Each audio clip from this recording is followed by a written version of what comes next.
Welcome to Smart Remarks, where it's anarchy in the UK and beyond.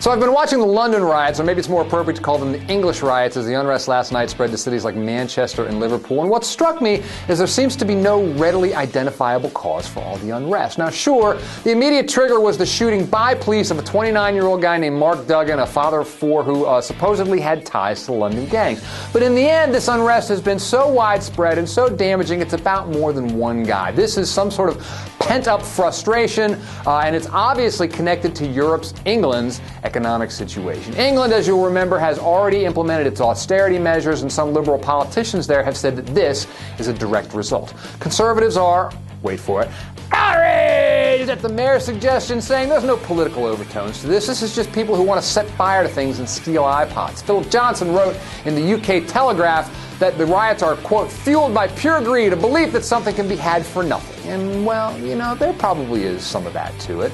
But there's a lot of other factors involved, and these are factors that aren't unique to England, which is to say that if you think something like this can't happen in America, think again. And indeed, some might say we're already seeing something much like it, albeit in a different form. If you've been watching the news, you've seen all the reports about the flash mobs in cities like Chicago and Milwaukee and Philadelphia, groups of teens who assembled to rob a store or beat up people on some random city street. It's being called such a problem in Philadelphia that the mayor there, Michael Nutter, this week tightened a city curfew. Now young people will not be allowed out beyond 9 p.m. in Center City and some other areas of town.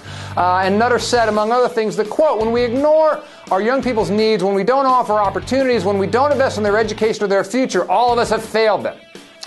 And look, the lack of jobs and opportunity for city kids here and apparently in England, that is a huge issue. And I'd like to stand up here and tell you that it's the only issue. But it isn't. Hooliganism is undeniably a factor. There was a piece of video this past week of the London riots in which rioters actually robbed a kid who was sitting there on the ground, bleeding from his hands. Somebody helped him up, and then a couple guys rifled his backpack. And I don't care how downtrodden you are. If you steal from a bleeding, injured kid, you're scum. Add to this the fact that the sky really does seem to be falling. Right about now, as we film this, the Dow is down about 400. There's a barely muted sense of panic, and that's basically been the case on and off, but mostly on for the past few years. There really is a sense that something is grievously wrong with the system, that the machine doesn't run as well as it once did. And for certain people in certain circumstances, that's going to mean every man for himself. So the question maybe isn't, why is this happening? Maybe the question is, why isn't it happening more often? And here's a little prediction for you. It will, and soon.